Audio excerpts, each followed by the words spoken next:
Well, good morning and welcome to Frankly Speaking here on WYDC TV Big Fox. I'm your host, Frank Aiken. We are broadcasting live from the Hesselson studio. I thank you so much for joining us this morning. We have a busy show in store for you today. We'll be talking with Hornell Mayor John Buckley. I always look forward to hearing from the mayor. That'll be in the 7 o'clock hour. We'll be reading your comments, some breaking news, very big news. Let's read viewer comments, and then we'll get to some pretty important local and statewide news. Comment from a first viewer came in right at the tail end of yesterday's broadcast. I didn't have a chance to read it. How much damage will be done during his term? That means Zohran Mamdani, the mayor of New York City. It's scary to think about. It is, and you see the death toll numbers increasing with the cold weather. He is being questioned on that. He is starting some type of anti-ICE campaign as well to kind of piggyback off of Governor Hochul. We may get a chance to talk about that. Comment from a different viewer. Morning, Frank. Well, good morning. As I was watching Fox Live's coverage of funding the government, it occurred to me that the spend big government Democrats must be chomping at the bit to get their hands on all the money that President Trump has brought into this country, and this in spite of their hypocritical and their outward stand against tariffs, where in private they are rubbing their hands together with huge grins. They just can't wait to start spending all that money. God help us if they ever win any election again. Complacency has no place in politics. Get out and vote. I couldn't agree more. Get out and vote. This is going to be a major year, and we'll be interviewing all the candidates as the year unfolds. All right. Mark writes in, good morning, Frank. Good morning, Mark. I see Anthony Delgado has dropped out of the governor's race, leaving the door wide open for Hochul. It's disgusting. Yeah, boy, has Governor Hochul, how lucky is she? You get Delgado, so you don't have a primary any longer. Stefanik drops out, so now you're dealing with Bruce Blakeman. It's been a good couple of months for Governor Hochul. The Delgado decision kind of surprised me. I know at the convention he didn't receive the support. I still thought he would be a primary challenge. It looks as, well, that doesn't look, that is no longer the case, as he has dropped out of the race. Major implications here in New York. He had hoped to run to the left of Hochul and kind of get that Democrat Socialist of America vote and get that alleged excitement from Mamdani's win. But at the state convention, Delgado failed to meet the threshold to qualify for an automatic spot on the primary ballot. He also failed to get the backing of the Progressive Working Families Party, which declined to endorse him. Yeah, and if you look, Hochul actually received Mamdani's endorsement and AOC's endorsement. Both developments left him without a clear lane or base of support for his campaign. Delgado said in a statement, after much consideration, I've concluded that there simply is no viable path forward. Though my campaign has come to an end, I fully intend to do all I can in our effort to build a more humane, affordable, and equitable state that serves all New Yorkers. I will also support Democrats in our effort to hold the line against Trump and take back our democracy. We're going to talk a lot about New York State issues this morning. I do have a couple breaking stories that we want to get to and kind of a recap from yesterday's broadcast. But we've got to send out a huge congratulations, and we'll dive more into it later on in the broadcast. But this is a breaking story coming in very late last night. Assemblyman Phil Palmisano has been appointed the ranking member of the Ways and Means Committee. Assembly Minority Leader, who we talked about yesterday, Ed Ray, I got to figure out how to say that. It's R.A., that's as simple as that. He was just voted in as Assembly Minority Leader, as Will Barclay said that he would not run for re-election. Well, he announced the appointment of Assemblyman Phil Palmisano as the ranking minority member of the Committee on Ways and Means. In his new role, Palmisano will play a key role in leading fiscal analysis, review, and advancing the minority conference's priorities during the state budget process. This is a lot of responsibility. It's a very exciting position for Phil. Leader Ross said, Phil Palmisano has expertise, knowledge, and experience to excel as ranking member of the Ways and Means Committee, and I'm proud to appoint him to this position. His leadership as a ranking member on the Energy Committee and years of service to his conference give him a deep understanding of fiscal policy and the complex challenges facing New York. I know Phil will work tirelessly to hold the line on spending and demand more transparency and fiscal responsibility in the state budget process. So again, big congratulations to Assemblyman Phil Palmisano. Phil said this, I'm honored to be appointed as the ranking minority member of the Ways and Means Committee at a time when New York faces serious fiscal challenges, and while the legislature debates the governor's proposed $260 billion budget, I look forward to working with my colleagues to ensure transparency, accountability, and responsible stewardship of taxpayer dollars. I want to thank Leader Ra for the trust and confidence he has placed in me to serve in this important role at this critical time. So we'll talk a little bit more about that later in the broadcast, but that is a very, very important appointment to Assemblyman Palmisano. Okay, just a couple of quick things on kind of pop culture. Yes, we've talked about Bad Bunny, I'm sure enough, but Rich Lowry said it might be the first time that Bad Bunny has been suspected of cribbing from Irvin Berlin. Near the end of the Super Bowl halftime show, the Puerto Rican rapper said, God bless America. For many Americans, they were the only words that they could understand and ones that they presumably appreciated. We've come a long way through, and he goes through the history of kind of the patriotism that once was in pop culture. But we learned that Bad Bunny didn't mean America, the country, but America, the continents. He name-checked the United States only in a list of other countries in the Western Hemisphere and only towards the end, lest anyone get the idea that there's something special about us. With apologies to Lee Greenwood, Bad Bunny is proud to be an American, just not an American like most people in the United States think of it. The NFL made history with the show in two ways. For the first time, it had a performer who sang in a language about 85% of the U.S. population doesn't speak. A victory for gratuitous, inscrutability. Were none of the stars who sing in English available? Also, for the first time ever, the NFL gave its stage to a performer who sought to put the country in its place and undermine its claim to be called America. To think that once upon a time, the likes of Prince and Katy Perry simply aimed to put on a good show. In an echo of singer Billie Eilish and what she said at the Grammy Awards, Bad Bunny said of his language proficiency in a pre-Super Bowl press conference, English is not my first language, but it's okay. It's not America's first language either. This sounds clever until you give it a moment's thought. Bad Bunny's first language, Spanish, was a colonial imposition in the Western Hemisphere beginning in 1492. If the rapper wanted to associate himself with languages prior to this wave of European settlement, he'd have to sing in, I don't even know how to pronounce this, Nahuatl. It's true that the Spanish language got a head start, and he goes through the whole history, and that's why I don't want to spend too much time on this. But it's bizarre, said Rich Lowry, that the NFL had a halftime show that questioned this understanding.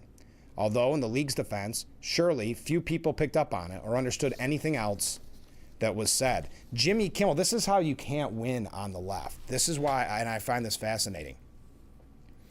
Because, okay, you get out and you virtue signal and you say, Bad Bunny did great. There was that one, I thought I printed out this morning, but it must not have went through. You had that one sports broadcaster actually breaking down in tears during it. I don't know what I did with that. I know I printed it out. But breaking down in tears, how beautiful it was, how important it was. So if you do that, you do your virtue signaling, and you show that you care the most, you still may be criticized for it. Because Jimmy Kimmel swiped at liberals during his monologue for their sudden Bad Bunny fandom. While discussing his performance, Kimmel called the Turning Point USA halftime show a disaster, before noting that he wasn't jumping on the bandwagon to criticize the alternative. And listen, I'm not jumping on the bash Kid Rock bandwagon. I don't like what he says either, but he's talented. I've seen him perform. He puts on a fun show. I don't want to get into that. This is not Kid Rock versus Bad Bunny. I mean, think about how dumb that sounds. This is not that. You can like one of them, you can like the other, you can like neither, you can like both. He then pointed to the apparent sudden rise in popularity of Bad Bunny among liberals. This is about the fact that everyone has to be something now. We have to take a side on everything. This week, almost every liberal I know is suddenly really in to Bad Bunny. I mean, people I've never heard say the words bad or bunny in their lives are like, I can't wait for Bad Bunny. Oh, what's your favorite Bad Bunny song? I don't know, but I love him. I love Bad Bunny. But he said he didn't understand all the words, of course, of the halftime show. But he said, but that was the point. It doesn't matter. It's a halftime show at a football game. I don't know all the words. I don't know all the words to any song. I don't even know the words to songs I know all the words to. So stop with this. This is about excluding people. It's the opposite of that. This is not about excluding people. It's the opposite of that. English has had a lot of at-bats over the last 60 years of Super Bowls. So this idea that calling out the liberals who never knew Bad Bunny before this performance, now being the biggest Bad Bunny fans, it goes to show you, again, you can't kind of win for losing on the left. You always are going to be criticized by your own group.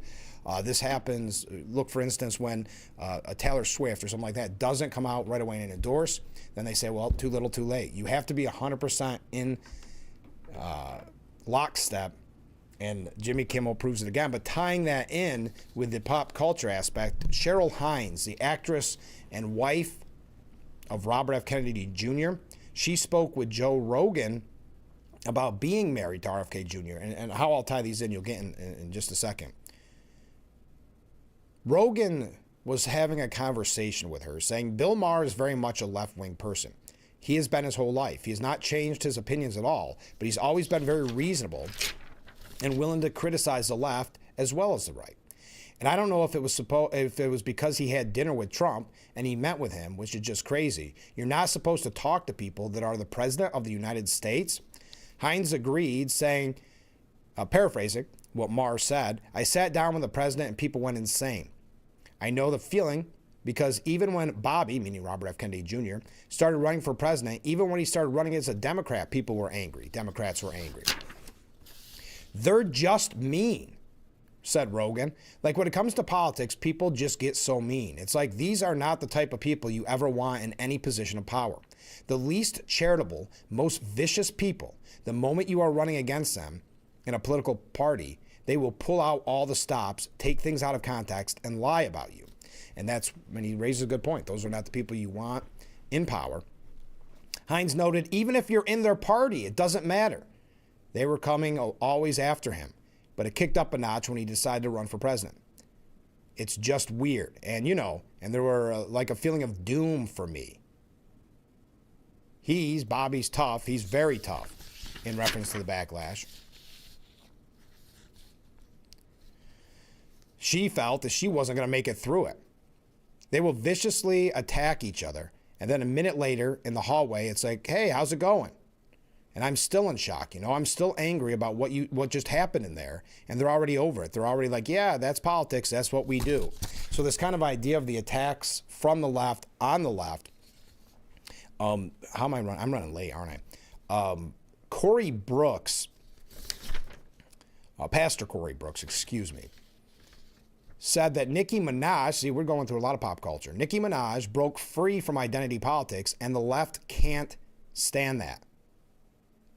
Is this politics or something deeper? Like white guilt manifestation has control over black thought. It's a tired pattern we've seen before, from the vilification of thinkers like Thomas Sowell and Shelby Steele. Even I was vilified when I came out in Chicago as a black conservative. I lost more than half of my church, and my family had to go into hiding due to death threats. So he goes into you can find this opinion piece at Fox News. But he said, blacks are not a monolith. We can support Trump on policies that build wealth for our kids, like those Trump accounts, without losing our soul. The left can't silence us or blind us to the truth. As Nicki Minaj said, the hate only motivates more, and let that be your fuel for a far better future for us all. One last thing before we're going to get into actual breaking news, but it kind of all tied in with pop culture, so I thought I would begin on this. Justice Ketanji Brown Jackson has defended her appearance at the Grammy Awards. We know people have called for her to recuse herself on certain cases because she was clapping and laughing during these kind of anti-ICE protests. So, some Republicans have criticized the fact that you were there. This was on The View. Of course, she's on The View. Joy Behar asked her. Given the sort of hot potato political thing with Bad Bunny, they didn't think you should be there. In fact, Senator Marsha Blackburn has called for an investigation into your impartiality. So do you have any response to that? She said, well, I mean, when you are in public life criticism, you know it's part of the job. I'm sure all of you have faced it. Another part of the job, actually my job, is public outreach and education. When the justices are on recess, which is what we are doing right now, we really have an opportunity to go out into the community in various different ways. So that's how she reaches out in the community, by going to the Grammys and clapping during the anti-ICE protests.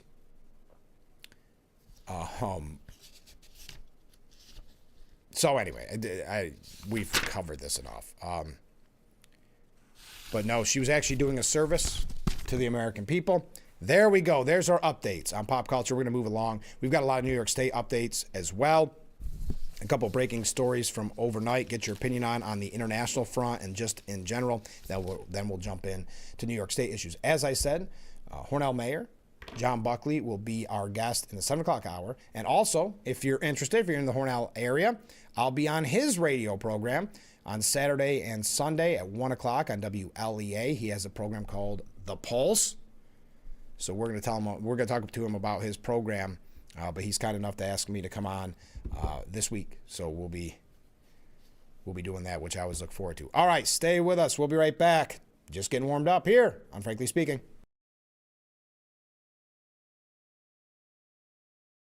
What better way to start or end every day than relaxing in your very own Hesselson's hot tub? Massage therapy, relaxation, stress reliever, pain management, soothing muscles, or just spending time with a loved one. Hot water therapy really does make every day better. Hesselson's has been a part of this great community for over 70 years, still being locally owned and operated. So make the drive to Hesselson's and start making your path to a better life today. And after 70 years, it's still fun to poke in the corners at Hesselson's. To remind you that 60% of sales on Amazon come from independent sellers, Jess from Planetary Design will pour 60 cups of coffee for 60 adventurers. Shoot, lost count. Shop small business on Amazon. To remind you that 60% of sales on Amazon come from independent sellers, John from Bluecorn Beeswax will light 60 candles for Marv and Ethel's 60th wedding anniversary. Marv? Ethel? Shop small business on Amazon. Accident. If you're looking for an honest, dependable, trustworthy auto repair shop, bring it to Nappy's. Or if it's undrivable, have it towed right to us. It's your choice where to take your vehicle. Nappy's works with all insurance companies and will manage all vehicle calibrations. Nappy's has a state-of-the-art paint booth and a new and improved repair shop. Let our friendly staff of specialists help you through the process and get it done right the first time. Commit to Nappy's, family owned for 3 generations. Thank you for your business. Nappy's Auto Body done right. Happy Wednesday, everyone, and thanks for checking in. We're looking at some additional snow showers through the day. Windy conditions out of the northwest helping to drive in some of that cooler air. Temperatures will be at or just slightly below average in the low to mid 30s. A few communities, though, will be stuck into the upper 20s. Again, today and tomorrow, still can't rule out some very minor accumulations. Breaks of sunshine heading into our Friday at 34, and a warm up on Valentine's Day to 37. How about that?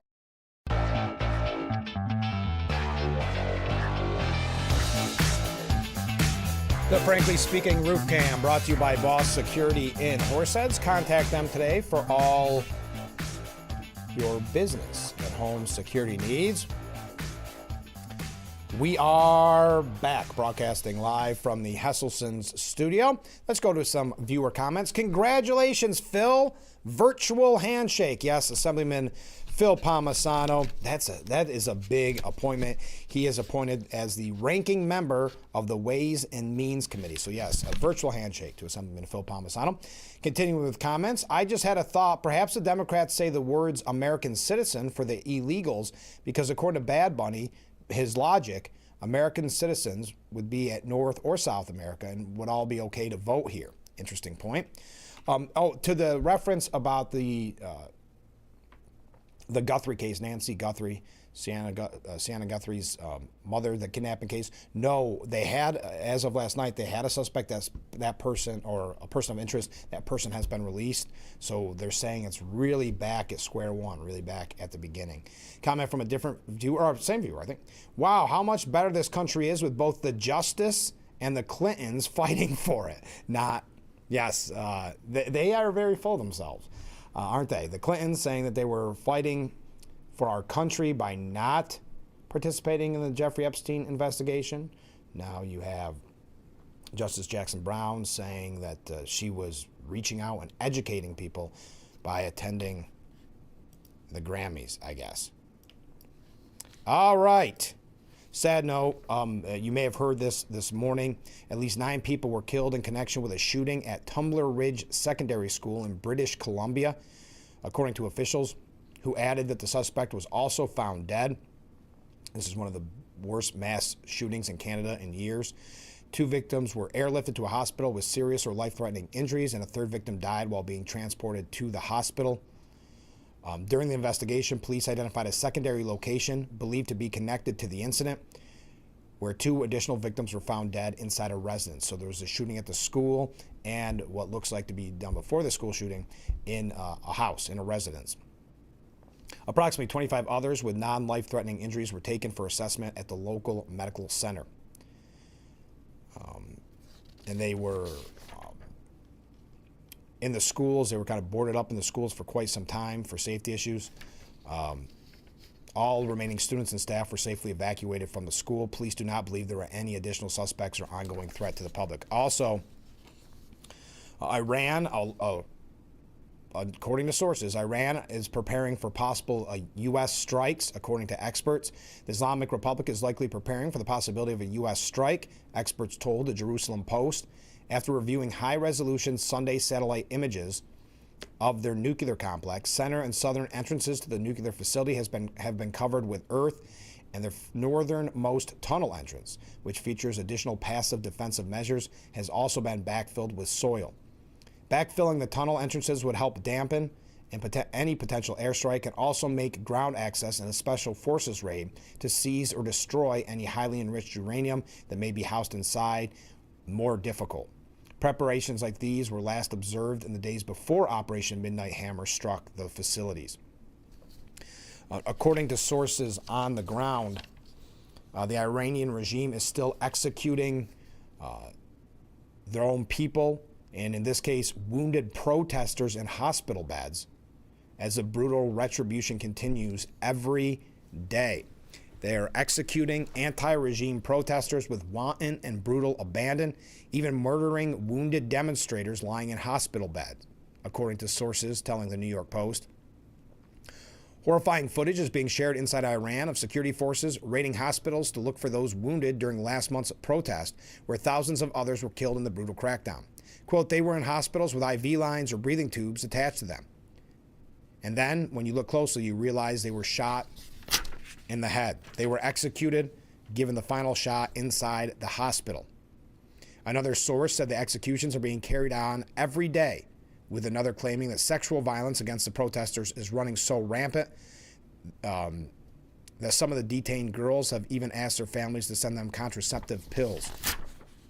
More than 207 people have been executed over the last 3 weeks, according to Iran's No to Execution Tuesdays campaign, a coalition of political prisoners being held in 56 jails across the country.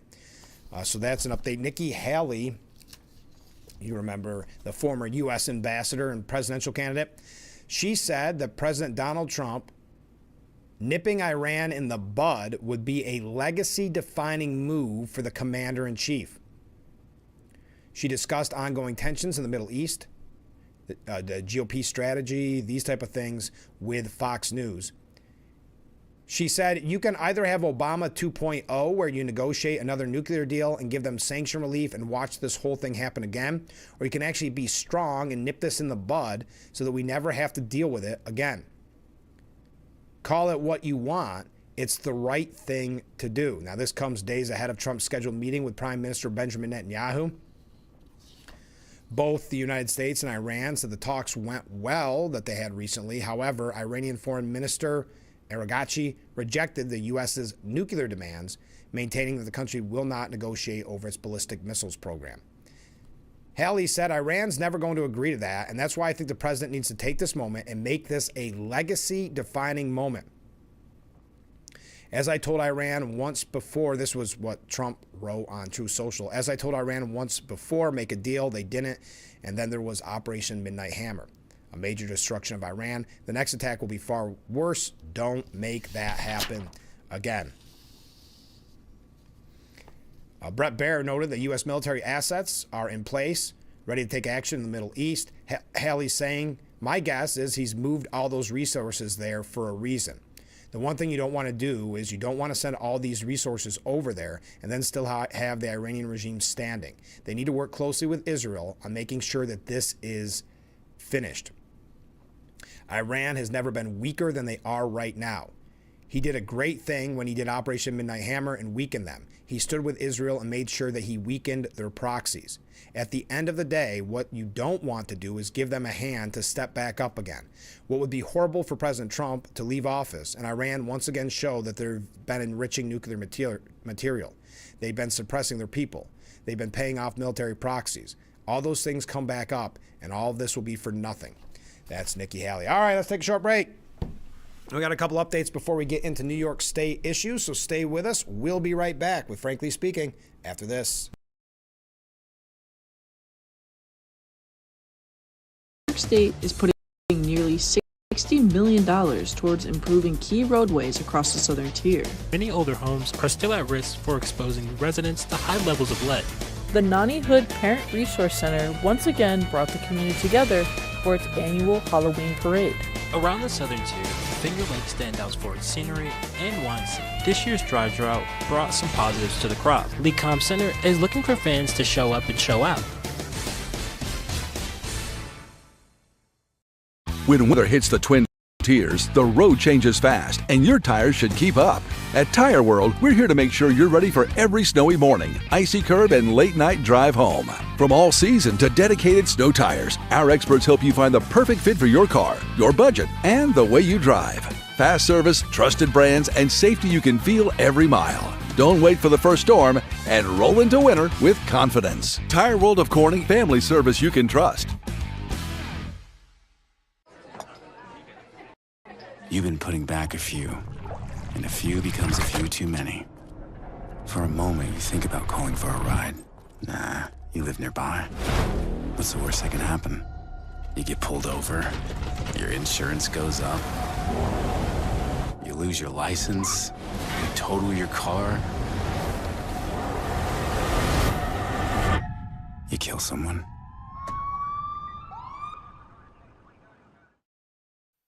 Happy Wednesday, everyone. And thanks for checking in. We're looking at some additional snow showers through the day. Windy conditions out of the northwest helping to drive in some of that cooler air. Temperatures will be at or just slightly below average in the low to mid 30s. A few communities, though, will be stuck into the upper 20s. Again, today and tomorrow, still can't rule out some very minor accumulations. Breaks of sunshine heading into our Friday at 34, and a warm up on Valentine's Day to 37. How about that? The Frankly Speaking Roof Cam brought to you by Boss Security in Horseheads. Contact them today for all your business and home security needs. We are back, broadcasting live from the Hesselson's studio. Mark writes in, hats off to Phil. He is a good man and he will do a great job. I totally agree, Mark. And that's in reference to Phil Palmisano being appointed as the ranking member of the Ways and Means Committee. That's a huge appointment, so congratulations again to him. A couple of quick stories to get to, and then New York State issues. So, as an update, the State Department transmitted a report to Congress yesterday linking left-wing nonprofits Code Pink and the People's Forum to Chinese influence operations.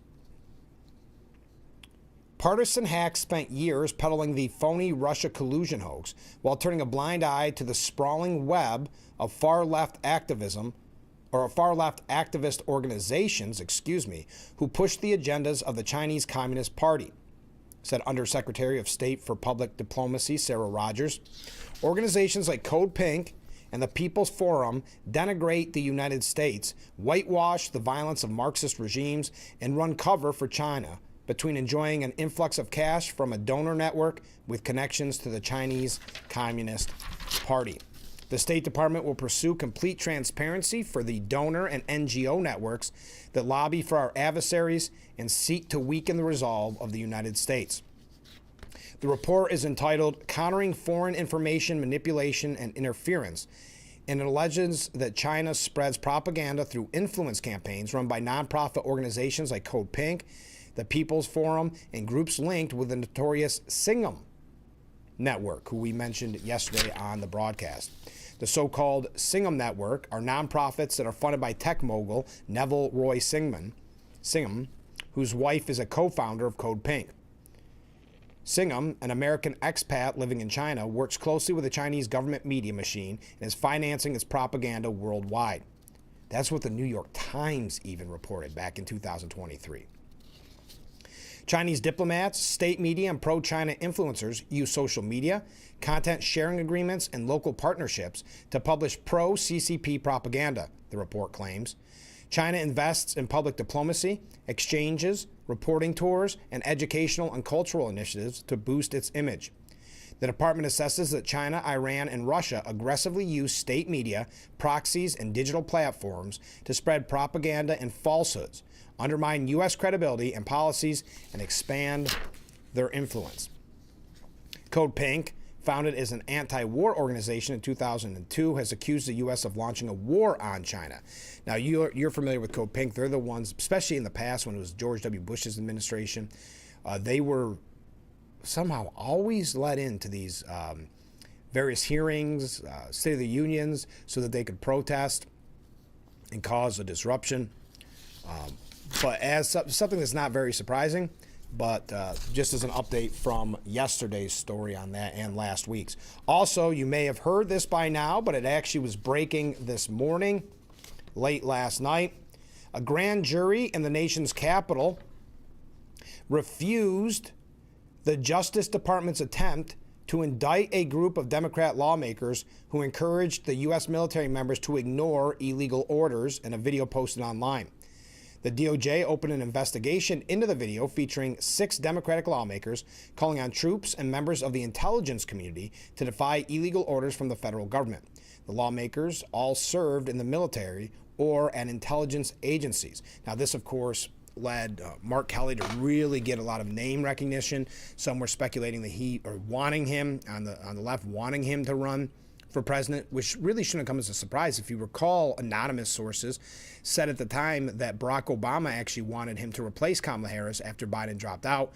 But Biden, of course, wanted to have one last big power move and pick Kamala before anyone could stop him, essentially. The lawmakers in the video were Senators Elisa Slotkin of Michigan, Mark Kelly of Arizona, as well as Representative Chris DeLuzio and Chrissy Houlihan of Pennsylvania, Maggie Goodlander of New Hampshire, and Jason Crow of Colorado. And I don't need to tell you what it said in the video. We recall that. But grand jurors declined to sign off on charges against the lawmakers, according to the Associated Press. It was not immediately clear whether prosecutors had pursued indictments against all 6 lawmakers or what charges they attempted to bring. This is according to Fox News. Prosecutors could still attempt to secure an indictment against the Democrats. What is that, a typo in there?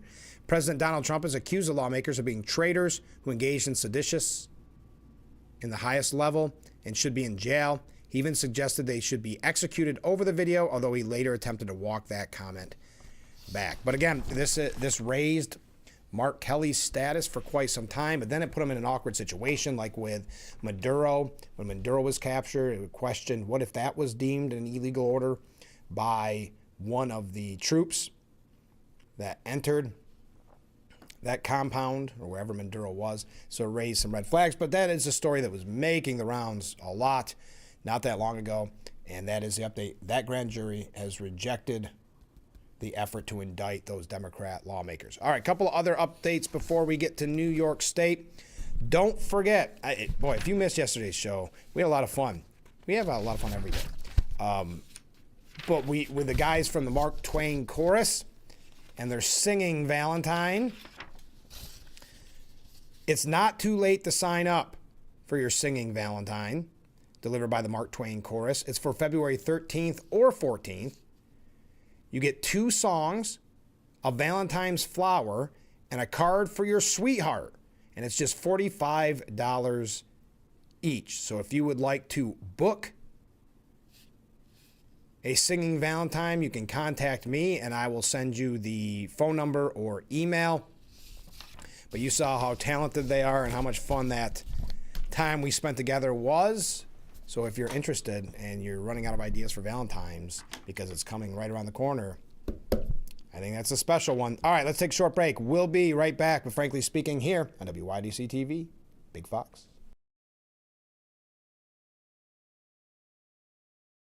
Come to Cutler's President's Day sale. 12 years ago, our fathers brought forth upon this area a new floor covering store, conceived and offering the best possible value and dedicated to the proposition that not all floor covering stores are created equal.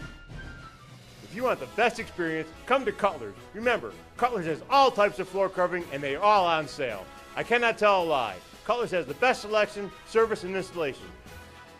Hurry to Cutler's President's Day sale. We have a buddy in the flooring business.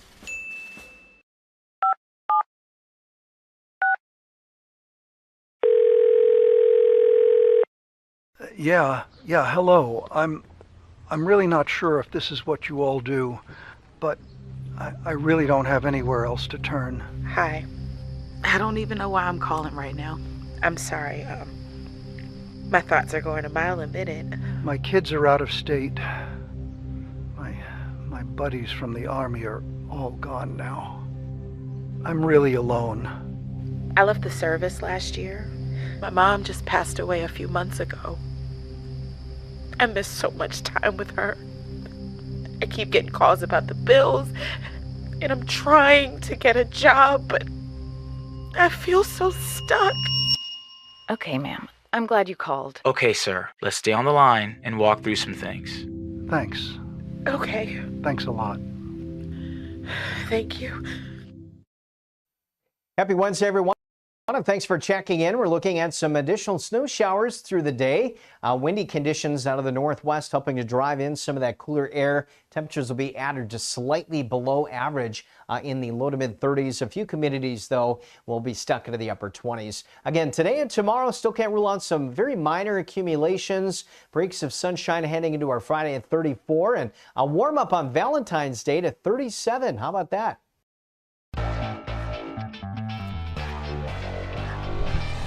So Frankly Speaking Roof Cam brought to you by Boss Security in Horseheads. Contact them today for all your business and home security needs. We are back broadcasting live from the Hesselson studio here on Market Street in Corning. A couple of comments from viewers. Good morning, Frank. Well, good morning, Steve. How are you? I guess the ham sandwich can't get indicted or Democrats. Imagine that. Yeah, I wasn't really surprised by that. I thought it needed to be more of a military type trial or something. I guess I'm confused by that, but the update didn't really surprise me. Mark writes in, fun fact, yesterday was the first day above freezing. We were on an 18-day cold snap. Thank God it's over. Well, don't count your chickens quite yet. The 18-day cold snap might be broken, but I don't think it's spring type weather yet. But yes, that was a welcome relief. It felt very nice yesterday, didn't it? Hey, this is interesting because there's been so much talk about Epstein, and of course, Hillary Clinton and Bill Clinton said that they were fighting democracy or fighting for democracy and fighting for this country by not testifying at the hearing.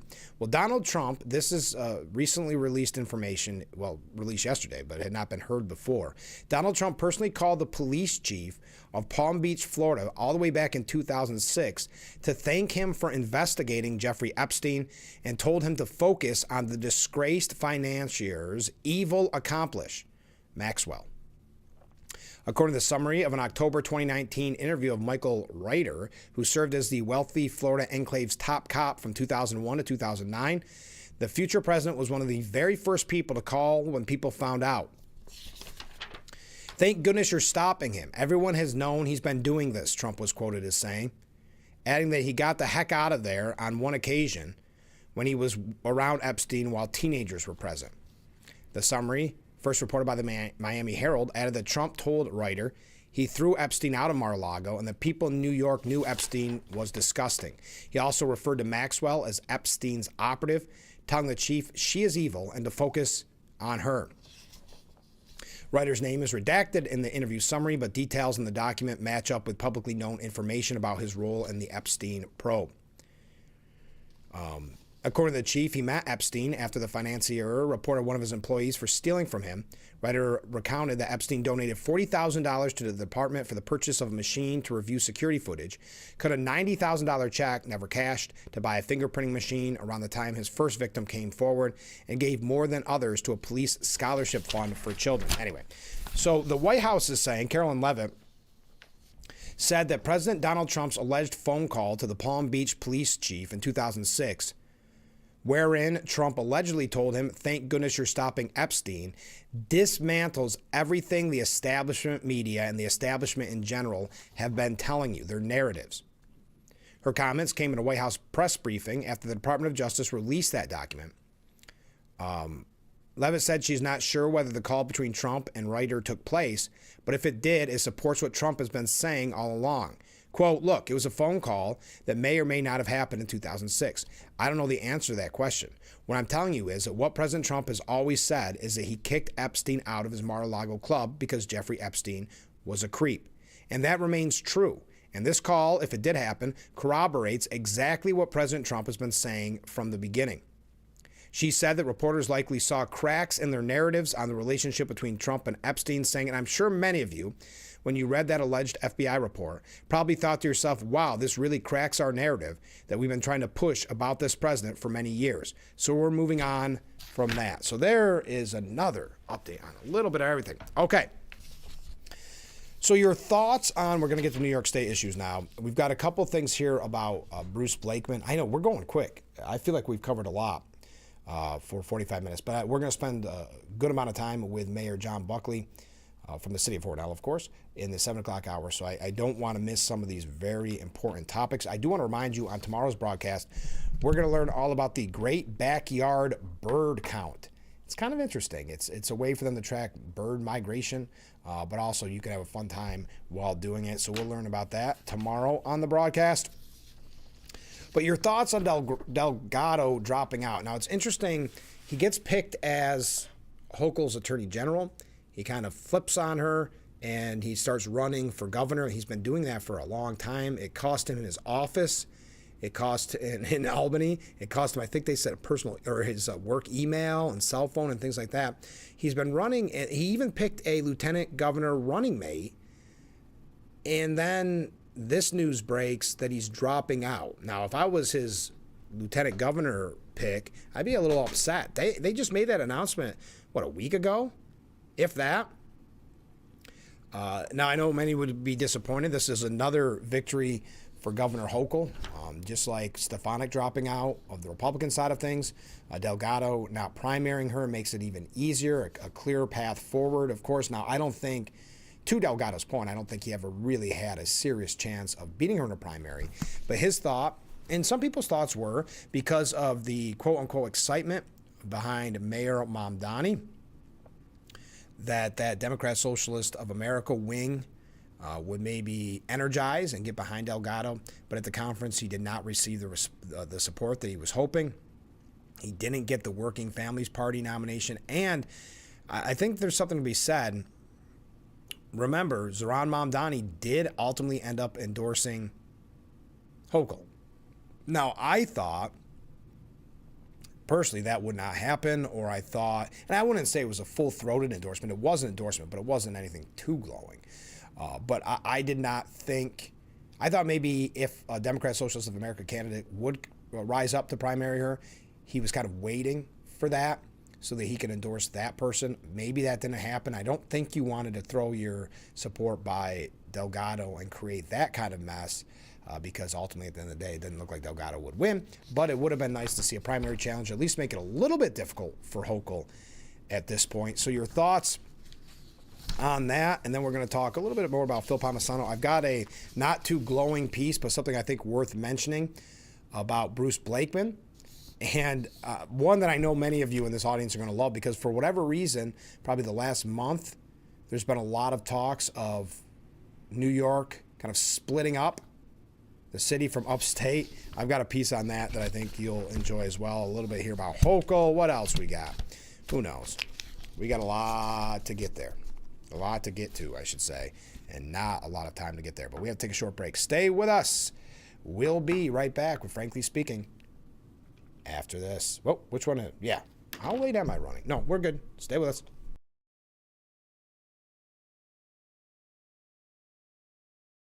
You don't have time to go to the gym? The health club is not an option? Come to Hesselson today and see why swim spas and fitness systems can fit into anyone's yard and budget. 12-foot, 14-foot, 15-foot, 18-foot dual temperature hot tub and swim spas are all on display in Hesselson's indoor and outdoor showroom. Try before you buy. 0% interest-free financing options are available on every Hesselson swim spa. Swim and exercise year-round and start making every day better.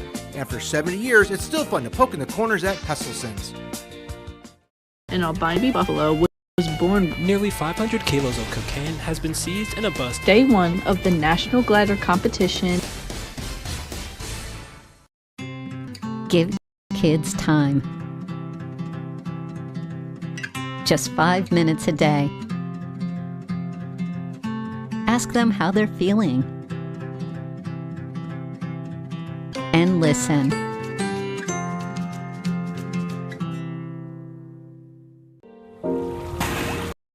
Thousands of North Atlantic right whales used to swim along the east coast of the United States and Canada.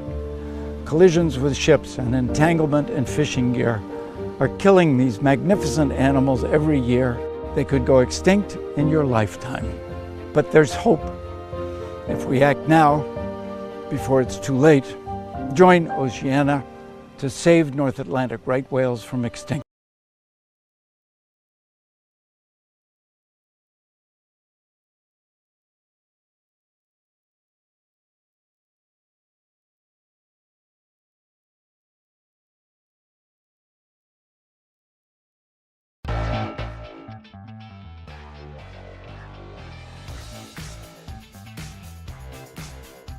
Frankly Speaking Roof Cam brought to you by Boss Security in Horseheads. Contact them today for all your business and home security needs. We are back broadcasting live from the Hesselson studio on Marcus Street in Corning. Let's go through some viewer comments. This may be a little wishful thinking, says the viewer, but with everybody dropping out for New York State, maybe there's a chance that Governor Hochul will drop out. We're living in weird times. That would be exceptionally weird times. No, I don't see any scenario. This is the easiest path she could have right now. So no, I like your very, very positive attitude, but I don't see any scenario where that happens. She's in it. I'm even kind of surprised how much she's referenced Blakeman in some of her comments. Some would argue, in kind of the political world, that she doesn't even really need to do that. That's not to completely insult Blakeman, but I mean, right now he's struggling to get name recognition, so she's actually helping him with name recognition more than he's helping himself in some instances. But no, my opinion, hey, I hope I'm wrong. I hope you can call in, text in, and laugh me right off the air because I was wrong, but I do think Hochul's going to stay in the race. Comment from a different viewer. My only thought regarding Hochul is, God help us if she wins. Don't be complacent. Get out and vote Republican. Yes, you can't be complacent. We've got to get out. And this is just in general. This is a very important year. Just think of the candidates that are up. You've got Senator Tom O'Mara, Assemblyman Phil Palmisano. You've got Assemblyman Chris Friend. You've got a lot of people out there that will be running. This is going to be an interesting year. Oh, and that viewer clarified, if Governor Hochul were to say, nope, I'm not running, unfortunately, probably Mom Donnie would be the replacement. Yes, that maybe that scenario I could see. So yes, Delgado did drop out. If you are just joining us, the exciting news about Assemblyman Phil Palmisano being appointed ranking member of the Ways and Means Committee. Folks, that is a very big appointment. We will be seeing a lot from Phil. This is kind of a prominent role. Now, again, I don't think we need to read the statement from Leader Ra or from Assemblyman Phil Palmisano. We read that earlier on. But we have who is going to be joining us here in just a little bit. Mayor John Buckley from the city of Hornell. He said, I want to congratulate Assemblyman Phil Palmisano on his appointment as ranking minority member of the Assembly Ways and Means Committee. This is a very important and highly respected leadership position, and it speaks volumes about Phil's experience, integrity, and dedication to fiscal responsibility. Phil grew up right here in Hornell, and his continued success on behalf of our region is something all Hornell residents can take pride in. We are fortunate to have a hometown leader serving New York State at such a high level, and I wish him tremendous success in this critical role. A very nice statement from Mayor John Buckley, and what is really a celebratory day to see that someone, our own assemblyman, is well, not all of you. Some of you have Chris Friend. I understand that. But we'll say our Fridays with Phil guest is going to be the ranking member of the Ways and Means Committee. As we mentioned, Delgado is out. That leaves the race. Well, it's interesting. So the committee, the Republican conference is going on now. I think it's an assumption that Bruce Blakeman will be the nominee. But again, we heard, was it late last week or early this week, where Larry Sharp is entering the race, but not as a Libertarian this time. He is running, this was last week, running as a Republican. So that means if he doesn't get the 25% to automatically be put on the petitions or on the primary ballot, I don't think he'll get that 25%. And that means he will have to go out and get signatures. And if he is successful in that, there would be a primary with Blakeman and Larry Sharp. So it's kind of interesting how this is all really working out for Hochul. But we got to take a break. I'm going to tell you a story here about Bruce Blakeman from the Albany Times-Union. Your thoughts. We're going to stick with New York here for a little bit because it ties in. We'll have Mayor Buckley on in the 7 o'clock hour. And then we may jump back to some national news a little bit later on in the broadcast. Stay with us. Getting ready to wrap up hour number 1. Get your last second comments in.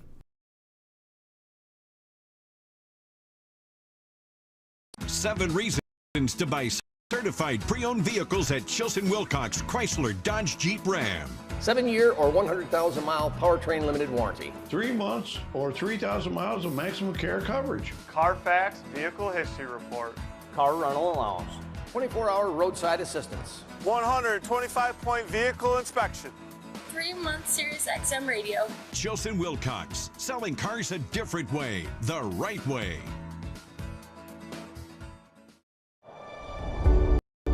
We are the keepers of the wild, America's original and most invested conservationists.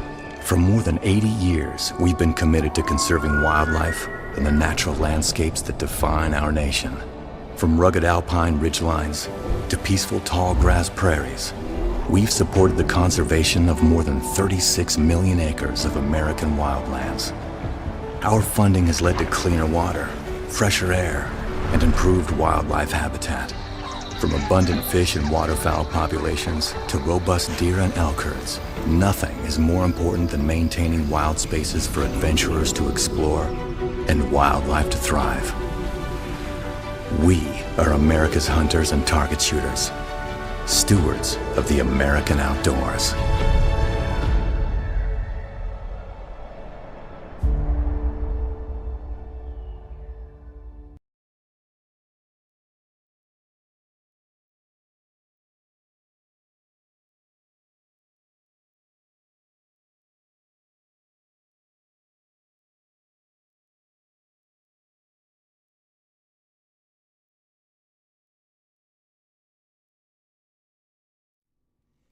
The Frankly Speaking Roof Cam, brought to you by Boss Security in Horseheads. Contact them today for all your business and home security needs. We are back broadcasting live from the Hesselson studio, getting ready to wrap up hour number 1.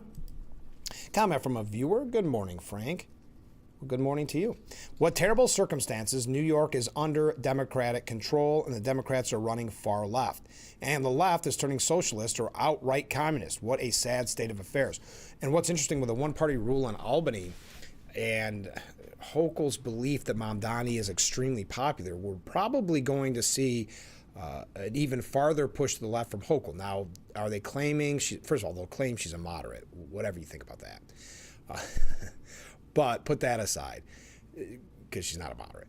But she has held strong on a couple issues. I think she ultimately will cave and go farther left and support kind of that Democrat Socialist of America wing. Unfortunately, we're seeing that with her stance on ICE because she wants to be, and I was having this conversation with somebody yesterday. She so badly wants to be mentioned in the same name or in the same sentence as Gavin Newsom, Josh Shapiro, kind of the big name. Not that she's necessarily running for president, I'm not saying that, but that she just wants to be kind of considered a kingmaker, and she just does not have that. We know that. We can give you example after example of that. There's a reason why Andrew Cuomo picked her to be lieutenant governor. It was so she would never be governor, and she proves it time and time again. But of course, because of Cuomo's scandal, and we don't have to litigate that. But she just doesn't have it. So she has been dealt a very, very good hand this year. With Delgado now dropping out, so she won't have a primary. You've got Bruce Blakeman, who is struggling in name recognition. We're going to talk a little bit about this with Mayor Buckley in the next hour too, but struggling with name recognition, really struggling with fundraising. And I know we've had people critical on this program saying we've yet to see him in upstate New York. That's true. We haven't really seen much coverage. Most of the coverage is coming from the New York Post or a couple of kind of not outlier websites, but articles from being linked on Empire Report. So, I mean, it's not pleasant news to bring, but she has definitely been dealt a very good hand this election season. Okay, let's do a little housekeeping before we wrap up this hour. As I mentioned,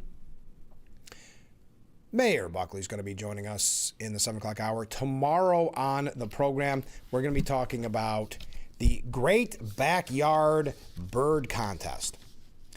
And not contest, it's not a contest at all.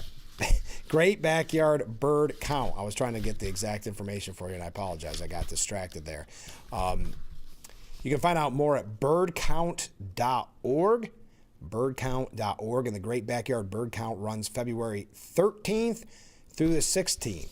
We're going to learn all about it on tomorrow's broadcast. So there we go. All right. Hour number 1 in the books. And by the way, if there's ever a guest, like we had the Singing Valentine's yesterday or this Great Backyard Bird Count, and you missed information, but you want to know, hey, how do I sign up for the Singing Valentine, or how do I find out just more, you can always contact me about anything that we mentioned on the program. Just text that number on the bottom of the screen like you would any comment, and just say, hey, what was that website again? What was that app again? What was that fundraiser for again?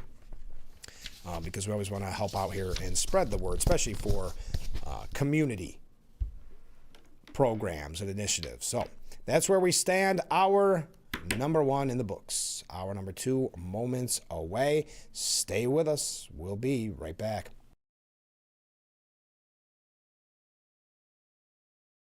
Foster's, your destination for both essential classics and new sensory journeys. Looking for something smooth and velvety, or long and satisfied with a savory, spicy finish? With originally recognized bourbon section, let us be your guide. Foster's, elevate your spirits. Month after year after year, even decades, you've paid into the insurance system. You've done your part. But when you're seriously injured in a car accident or another tragedy, that system turns its back. Insurance companies care more about pumping up profits and stock prices than paying for your medical bills, your lost wages, or your recovery. At WYDC Injury Law, we fight to make them pay what's fair. If you've been hurt in New York or Pennsylvania, call 607-500-HURT. Don't let the insurance companies win. Happy Wednesday, everyone. And thanks for checking in. We're looking at some additional snow showers through the day. Windy conditions out of the northwest helping to drive in some of that cooler air. Temperatures will be at or just slightly below average in the low to mid 30s. A few communities, though, will be stuck into the upper 20s. Again, today and tomorrow still can't rule out some very minor accumulations. Breaks of sunshine heading into our Friday at 34 and a warm up on Valentine's Day to 37. How about that?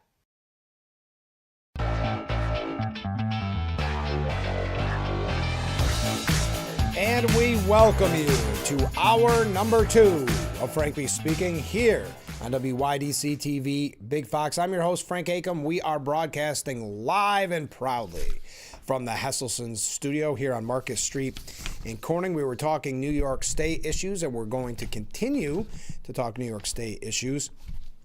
If you are just joining us, a couple big news stories. Delgado has dropped out of the Democratic primary with Governor Hochul, so there will not be a primary for Governor Hochul. Also, we have the amazing news that Assemblyman Phil Palmisano has been appointed as the ranking member of the Ways and Means Committee in Albany. This is very big news, as I keep saying, but also it goes to show you how great of a job Assemblyman Phil Palmisano does. In his new role, he will play a key role in leading fiscal analysis review and advancing the Minority Conference's priorities during the state budget process. The Assemblyman saying, "I am honored to be appointed as the ranking minority member of the Ways and Means Committee at a time when New York faces serious fiscal challenges, and while the legislature debates the governor's proposed $260 billion budget. I look forward to working with my colleagues to ensure transparency, accountability, and responsible stewardship of taxpayer dollars.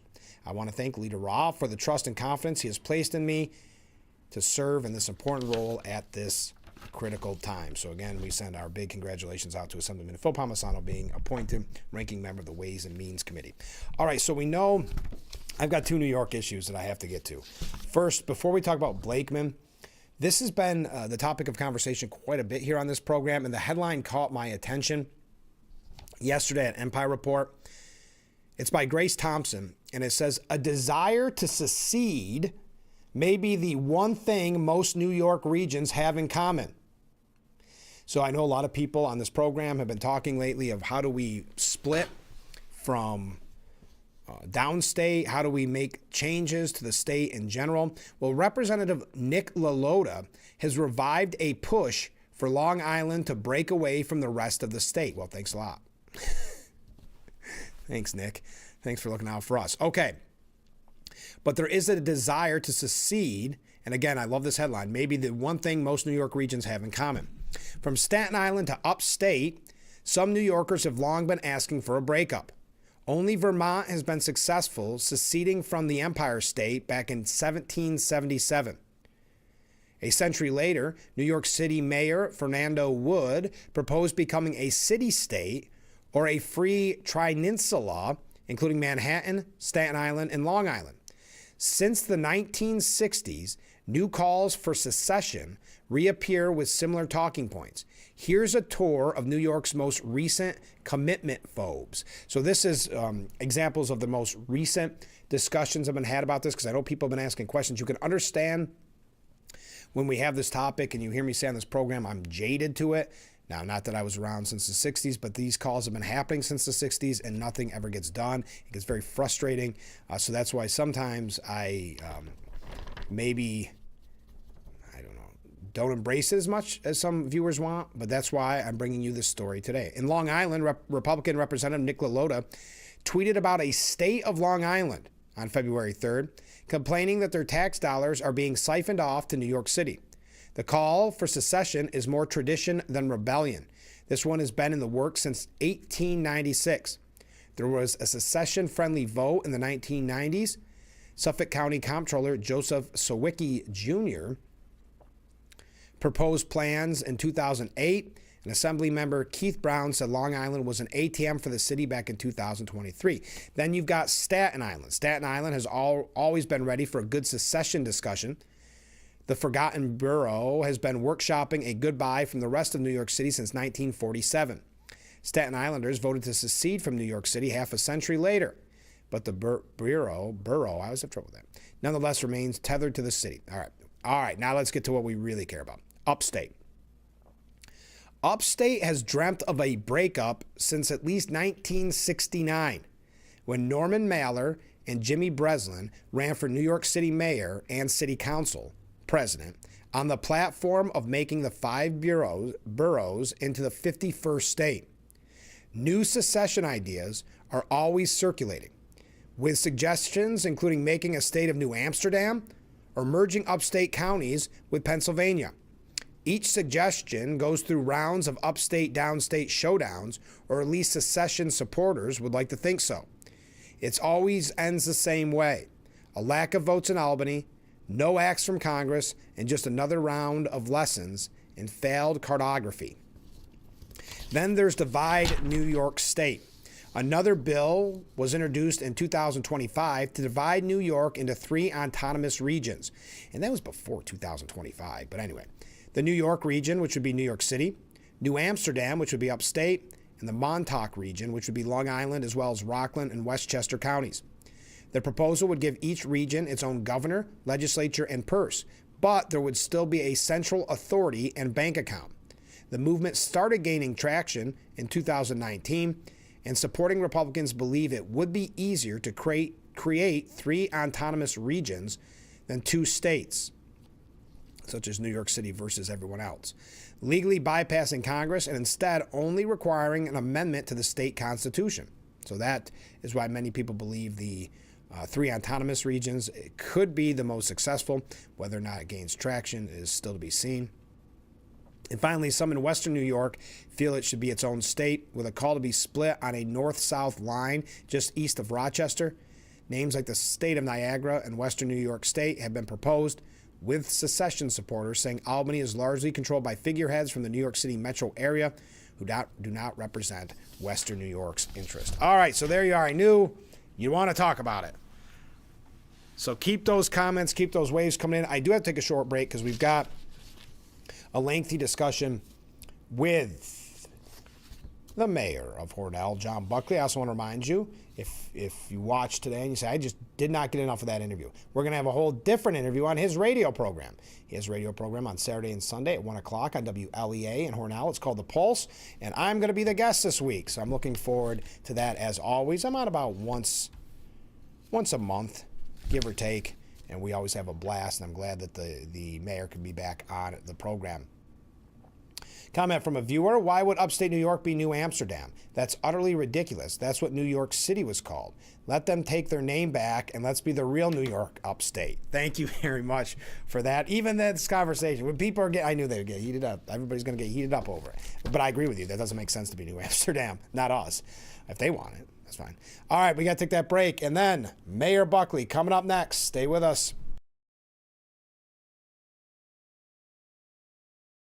Hi, this is Tom Witzel, owner of Hesselson's in Amara Heights. At Hesselson's, we care about your well-being and overall health, whether it's relieving stress, muscle recovery, increasing circulation, or just revitalizing the body. Hesselson's now has 2 complete line of infrared and traditional rock saunas in our new and expanded showroom. Come in today and see why owning a sauna is a start of your new healthy lifestyle. Hesselson's is still locally and family-owned and operated in Amara Heights. After 70 years, it's still fun to poke in the corners at Hesselson's. At the Corning Painted Post High School Learning Center, we provide students with a variety of community-based and academic opportunities and a fresh start. Located on the Corning Community College campus, students earn high school credits and gain real-world experiences through community service, internships, art partnerships, and work opportunities, experiences they value for a lifetime. Our students find a place to reconnect and succeed. The Corning Painted Post High School Learning Center, turning fresh starts into future success. I don't know if the world knows this, but kids are expensive. And when we found out we were pregnant, of course, we were looking for any ways to slash bills. And making sure we only had what we needed so that everything was less stressful. And saving money with our internet bill really helped us out a lot. Came to Spectrum because we were with AT&T before, and Spectrum just had better deals. That money we saved with Spectrum just added to what we could repurpose for our daughter. Real customers, real savings. To see how much you can save, visit spectrum.com/save. Maybe it was a family vacation or a school field trip. But there you were, standing in awe at a national park. We are the National Park Foundation, and together with you, we're creating a future where every person, every generation, gets their chance at an unforgettable moment. Today, tomorrow, forever. Learn more at National Park.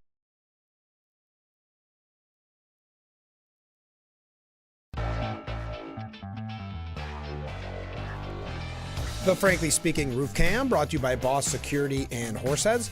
Contact them today for all your business and home security needs. Welcome back to Frankly Speaking here on WYDC TV Big Fox. I'm your host, Frank Acom. We are broadcasting from the Hesselson studio, and in that virtual Hesselson studio, we have Hornell Mayor John Buckley. Hey, John, thanks for being back on the show. Thanks for having me, Frank. Always a pleasure to be on your show. Well, it's been a little while, and let me just say, by the way, congratulations on your reelection. Well, thank you. It's been a minute, but I do appreciate that. So let's talk, and I look forward to this each year, and the great coverage at the Hornell Sun, which we really enjoy, and that was your State of the City, which they gave your whole State of the City right there, which is very nice of them. Tell us a little bit about it. I know this is a yearly tradition. Yeah, well, the State of the City address really, tells a story of, where the city is, where we've been, and where we're going. Projects that we've done in the past year. Grant funding, projects that we're looking forward to do. Also, it paints a picture of our financial situation too. Right. The city received an A+ rating from our auditors at our last annual audit back, earlier last year. So that kind of, builds on, our financial strengths, and we've been doing very well. Great. In the face of adversity, where when you look at the inflation brought on from the post pandemic and throughout that 3 or 4 year period, we're still feeling the effects of that. Of course. The cost of materials, supplies, energy certainly has been through the roof, but through it all, we've managed to keep the tax rate stable. We haven't had a tax increase in several years here in the city of Hornell. So we've been, managing, very well, but, it's not easy. We've had to make some hard decisions along the way. And, but, at the same time, you have to move your community forward and, still accomplish things. And you can't just, you can't just sit in neutral and, stand idly by either. Mm-hmm. Yeah, you've got to be proactive. And what do you look at? Here we are in February of 2026. What are you looking forward to perhaps the most in 2026 for the city of Hornell? Well, more projects. So right now, we've got a large project going on at our wastewater plant, our sewer plant, if you will. A multi-million-dollar project that's coming down. We've broken into phases, Frank. So we're coming toward the end of a second phase. We've got another phase coming up after that. But we also have an intermunicipal sewer project going on with our neighbors, the town of Hornellsville and the village of North Hornell. Which rely on our sewer system as well. So we're doing a large project with our neighbors. We're trying to bring some grant funding, to the table to lessen the impact on our taxpayers. So we have a lot of infrastructure projects going on. I know they're not sexy, they're not glamorous. These are all things that the public doesn't see. It's not like, you're building a new park, which we've done. Yeah. We built a new park a couple of years ago in downtown Hornell. It turned out fabulous. You can get use out of it. We invested in James Street Park, or Veterans Memorial Park, over $1 million there, added pickleball courts. We've done a lot of those things, but you can't forget, when you're doing projects, you can't forget the infrastructure that you don't see. And I've said this time and time again, water and sewer are two things that most of us take for granted because you don't really think about it until something goes wrong. Absolutely. As we're dealing with a plumbing issue here at the office, trust me, you miss it. You miss it when you don't have the plumbing. But to your point, it's not the most sexy topic, and people don't, at the end of the day, probably aren't paying as much attention as they should. But boy, how vital is it for a healthy community to have those systems up and running? And what people maybe don't realize is how expensive they are. They really are, in their operations that run 24/7, 365. The water plant, the sewer plant, all the infrastructure, all the piping, all the mechanisms never rest. They don't get a break. They're just going and going. So you have to make sure that you're maintaining them. And when you do projects such as we're doing now, you don't want to just build for what you have. You want to build for the future. So what does that mean? That means you want to build it so it has a capacity for more. So when you're adding more housing, you're adding more industry, you're prepared for that, and your facilities and your infrastructure can accommodate that. Now, I was recently, it was a little while ago, but I was visiting Hornell, and I'm really impressed. You seem to me, and you could tell us more about it, but when you talk about industry and business, it's grown since, you remember when I worked down the street occasionally at the radio station there. It just seems like you have a lot of buzz around Hornell. Yeah, and we've done really well. We've had, Alstom is our largest employer. They just put up another building a year ago, Plant 4. So they've got 4 different facilities in the city of Hornell. Right now, their employment levels are somewhere between 700 and 800. The Plant 4, they're going to be able to build the actual car shells. Oh, wow. So instead of importing car shells, for the rail cars from Europe and having them shipped over and then trucked over land, they'll build them right here in the city of Hornell, which is fabulous. And then they'll take that car shell at the plant that it's being constructed, take it to the other plants and so on and so forth. But when you think about Hornell, New York, we're a railroad town, right? We're an old rail town. We've got a well over 100-year history with railroad, right? And going back to my grandfather worked in the car shops all his life, retired from there. So we're steeped in railroad tradition. But Hornell, New York is the only place in the United States that produces high-speed rail. Wow. And what I'm talking about is the Acela line for Amtrak. That's being produced right here. They're coming toward the end of that contract. They're just finishing it up. But what a source of pride that is for those train sets to be built right here in the Maple City. It's amazing. And you mentioned the Maple City. I want to talk about something. I think we mentioned this last time you were on the program. I think it's impressive, and it seems like you're building on it every year, the celebrations you have in Hornell. You guys are known for these now.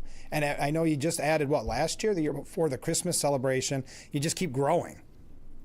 Yeah, that's, we like to whoop it up. Let's get right down to it, right?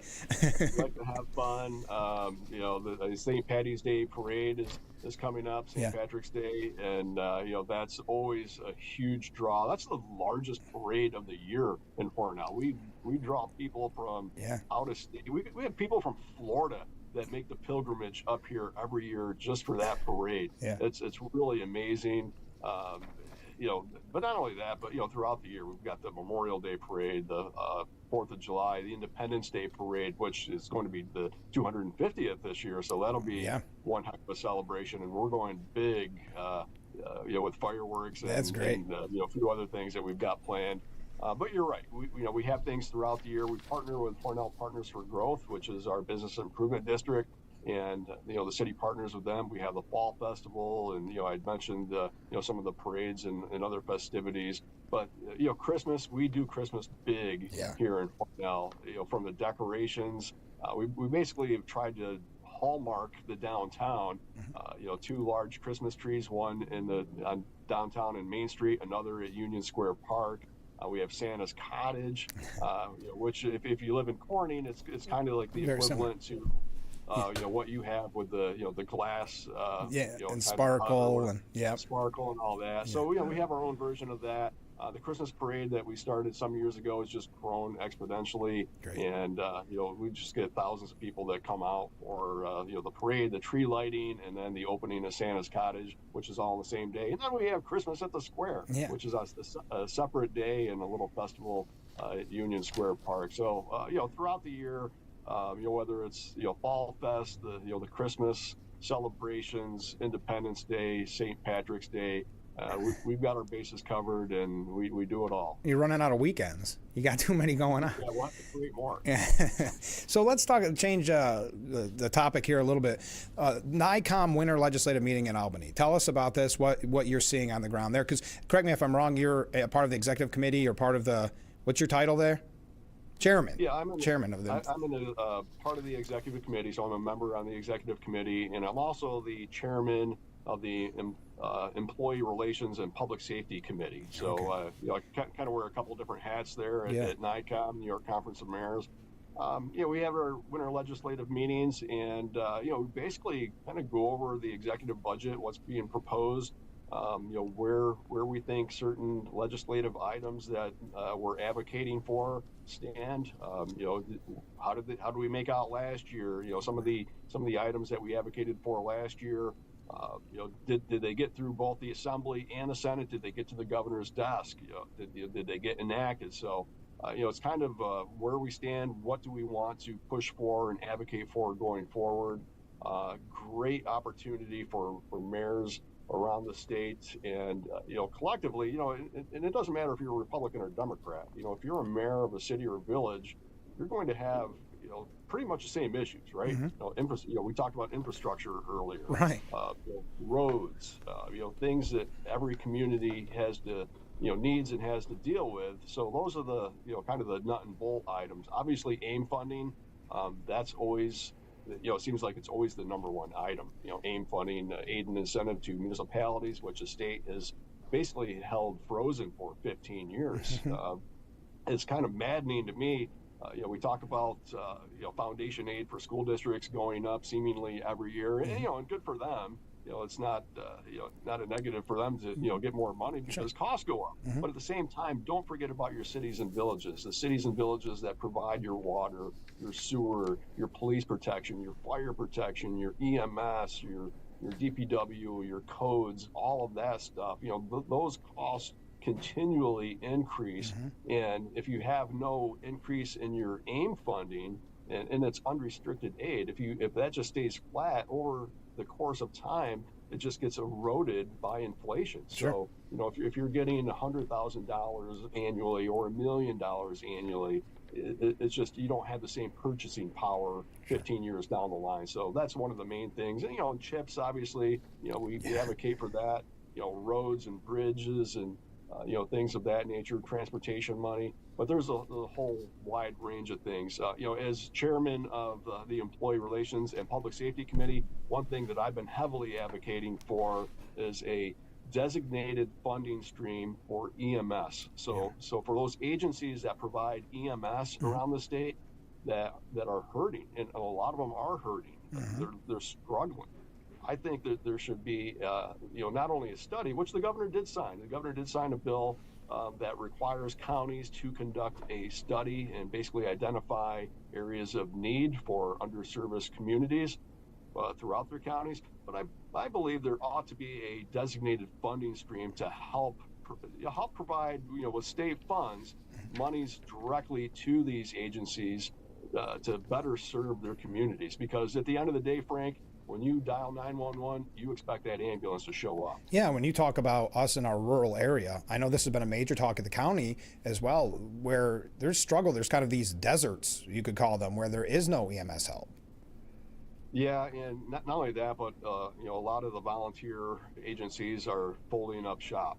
There's been a few just in my area that have closed over the past year to year and a half, and I know Steuben County is kind of dip their toe in it, and they're trying to do more. Sure. It's slow and it doesn't cover everything. Does it help? It certainly does, but I think there's going to be more pressure on the county as time goes on to increase their services, and I know they're already looking at doing that. Sure.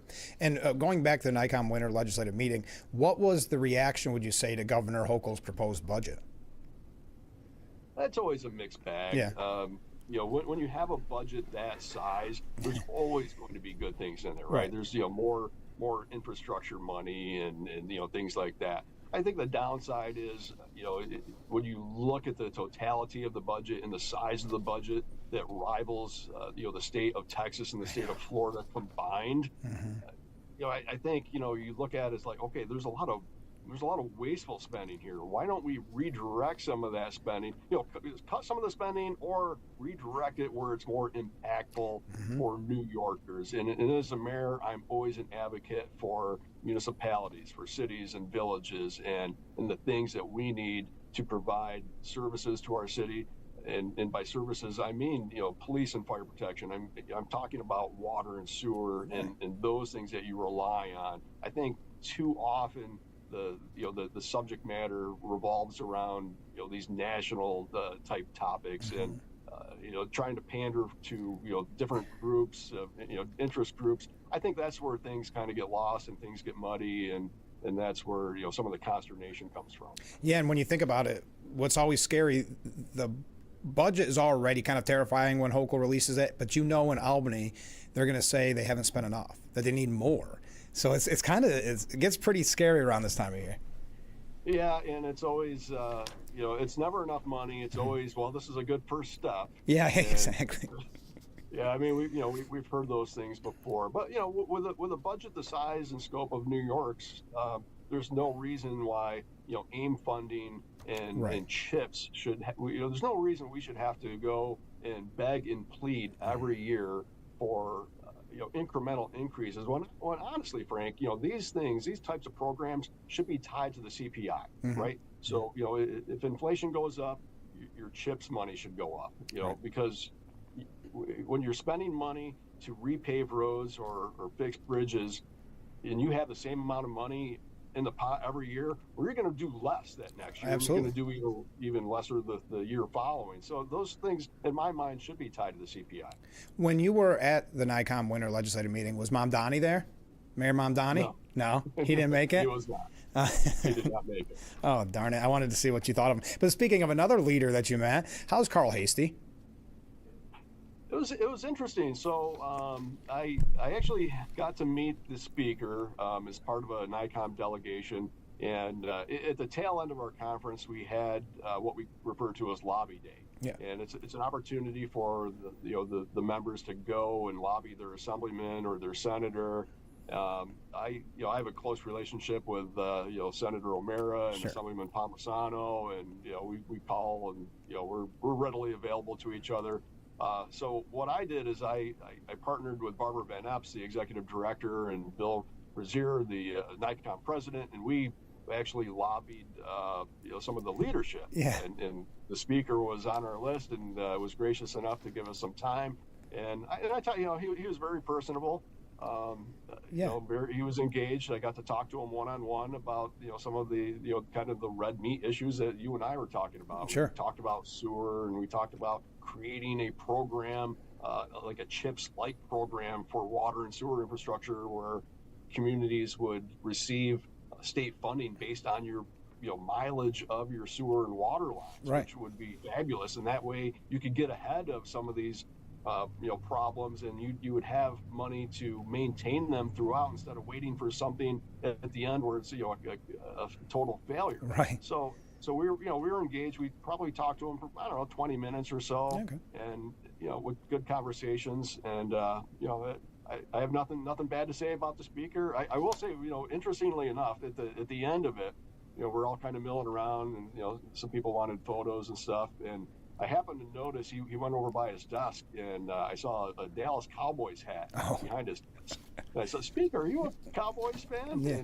And he said, "Yeah." And we started kind of chit-chatting about football, and Yeah. talked about the draft. So it was kind of neat, just on a more of a a personal level, just to just kind of talk shop about football and draft, and what's going on in the league and that sort of thing. So it was kind of neat. And also, you got to attend a reception at the governor's mansion. How was that?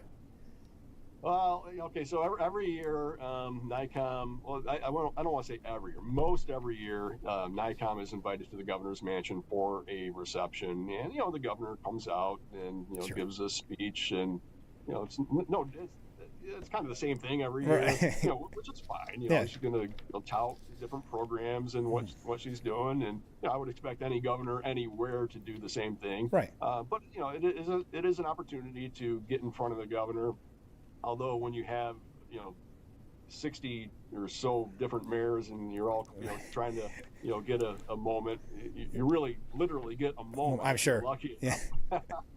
So, but it's nice, and and I've done this for a number of years. Back when I was a deputy mayor, I'd go up and do the same thing when Andrew Cuomo was there. Sure. and things like that.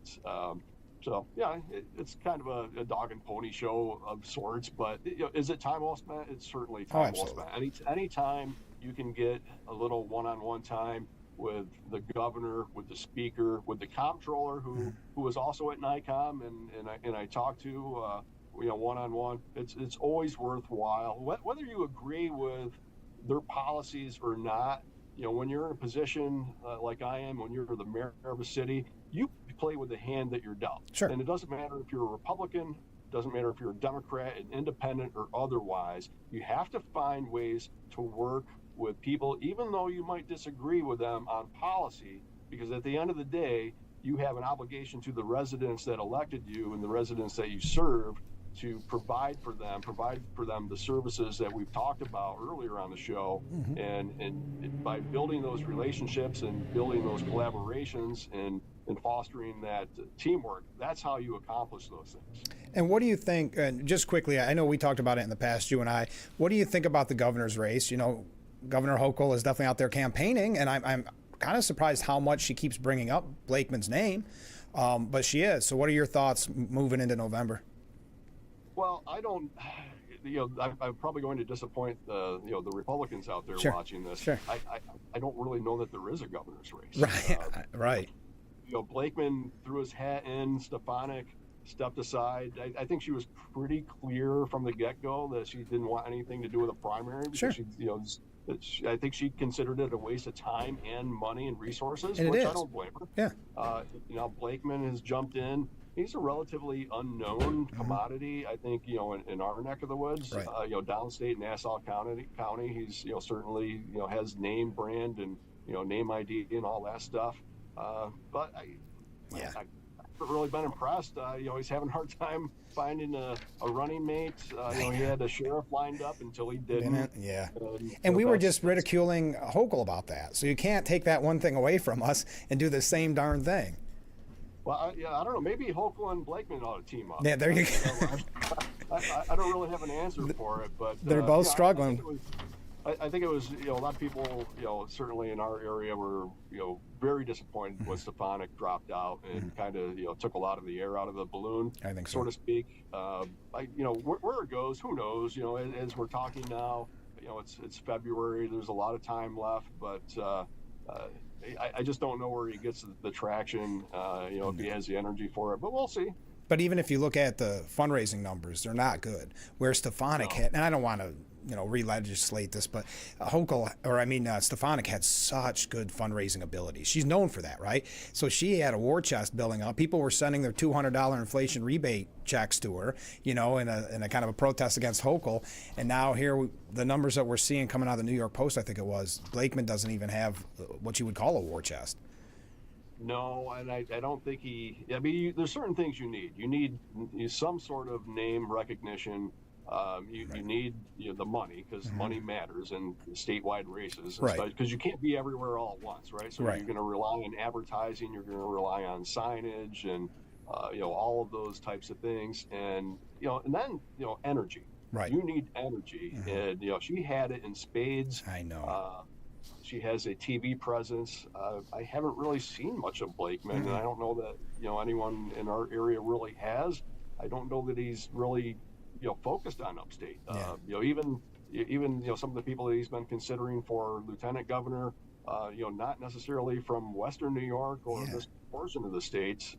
Someone from Madison County. That's who I guess he ultimately decided on. I don't understand it. Yeah, I don't get it either. But what does it all mean if you're going out to vote? Hey, vote for whoever you want. I think from a competitive standpoint, I think the Republican Party could certainly do better. Yes. I don't know. I don't know where the Republican Party statewide really stands. I don't think they've really fielded competitive candidates over the last several years. I mean, I shouldn't say that. Lee Zeldin was competitive, and he did put up a really good race. But outside of Zeldin, recently it's been hasn't been pretty. No, and it's pretty sad when we talk about how great Lee Zeldin did, and he still lost by 6 points. Again, he was a hard worker, and he's why we probably won the majority in the House. But at the same time, it was still 6 points. At a year of what we were seeing Cuomo and all of that, it was our best chance, probably. Yeah, I think you're right. And and the other thing, with Blakeman in the race, and again, this is just my analysis. Right. So take it for what it's worth. It's Sure. my analysis, plain and simple. But I think the other thing that Blakeman has done, the Blakeman effect, if you will, is he's going to have a negative effect down ballot. Mhm. And you're already starting to see it. Michael Henry, Yep. who was all geared up and Had been gung-ho to running for run like 2 years. Yeah. he has, and he was running for attorney general, and he decided to drop out because he didn't think that there was a path forward. So you're already starting to see it, and when the energy goes out, then that'll affect the town races and all everything down ballot. Because if you're not excited, and let's be honest, a lot of people will go out to vote in a presidential year, or they'll go out to vote in a gubernatorial year. Right. Not necessarily, it's not always your town supervisor or your trustee Right. or your board member that's driving out to vote. Oh, we got to get out and Right. vote. We got a hot one in Ward 2 or Yeah. whatever, right? So, it's these upper races that people get Mhm. chinned up about, but when that excitement isn't there, it's harder for the lower level races to create that and get people out. So you could see that effect across the state. And before we go, John, did you see, speaking of governors, Andrew Cuomo just recently started a new radio broadcast in New York City, and it's called The Pulse of the People. You must be outraged. Oh, I could not believe. No, actually, it's a compliment. Yeah. So you can take it either way. Yeah. I mean, he's obviously listening to my radio show Mhm. and stole the idea. So hey, more power to him. Any way we can cross promote. Maybe I'll have him on my show and I'll do his. Yeah, exactly. It's always an open invitation, right?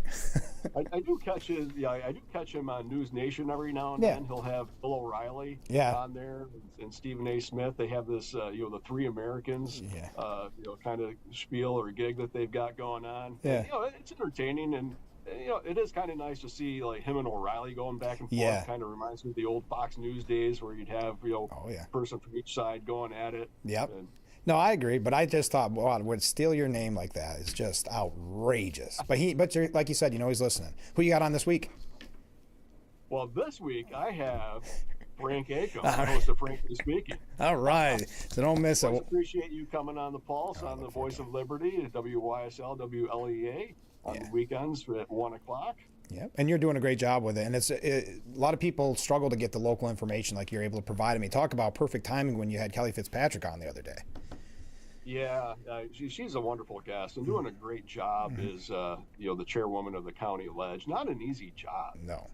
With so many, I mean, you got 17. Well, she has 16 other legislators that she has to work with and consider their thoughts and opinions, and they represent different people from different areas of the county who have different priorities. Right. So. Trying to find the balance. I think she's done a good job. And you have different dynamics at play. You've had Sheriff Jim Allard on your show many times. As a frequent guest on my show. Right. Someone that I work with. In law enforcement. So there's a lot of different dynamics in the county. I think what you're seeing in recent years, Frank, is I think county government and Stu Ben has kind of flown under the radar for a period of time, but in recent years and continuing, I think they're more in the forefront because there's a lot of vexing issues that they're having to take on that people are really starting to pay attention to. That's not necessarily a bad thing. No, not at all. But it really just kind of puts a spotlight on those legislators, where they're not just, I don't want to say they're operating in the dark, but I think people are just more paying attention to them now, because what does happen at the county level is important, and it is important to stay engaged with your county legislators, with the county manager, Jack Wheeler, who I've worked with, effectively for a long time. The county does have a lot on its plate. Whether you're talking about the sheriff's department, whether you're talking about EMS, certainly, roads and highways and bridges. There's a lot of moving parts to the county government, and Kelly, I think, is doing a wonderful job in the short time that she's been there. I agree. Well, Mr. Mayor, thanks for giving us so much time this morning. I look forward to talking to you this weekend, and let's do this again soon. Absolutely, Frank. Look forward to talking to you this week, and have a great rest of the day. All right. We'll be right back for Frankly Speaking after this.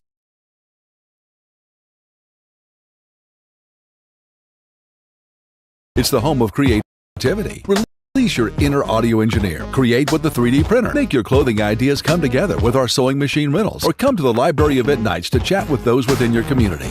All with your library card. Go to your local library today. Suburban 8 is here for your residential and industrial propane needs. Serving the surrounding area for over 95 years, we take pride in our reliable delivery service with 24/7, 365 emergency service answered by company representatives. Call today to start your Suburban propane service. Small businesses are the heart of America.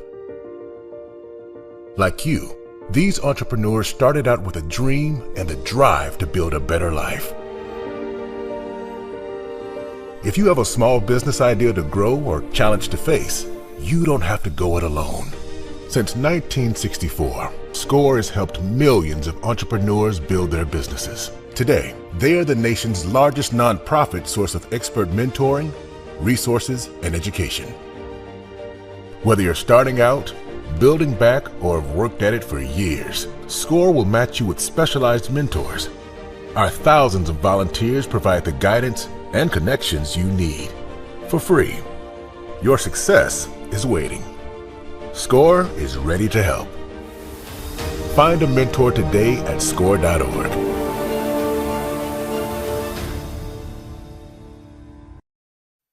Happy Wednesday, everyone. And thanks for checking in. We're looking at some additional snow showers through the day. Windy conditions out of the northwest helping to drive in some of that cooler air. Temperatures will be at or just slightly below average in the low to mid 30s. A few communities, though, will be stuck into the upper 20s. Again, today and tomorrow still can't rule out some very minor accumulations. Breaks of sunshine heading into our Friday at 34 and a warm up on Valentine's Day to 37. How about that?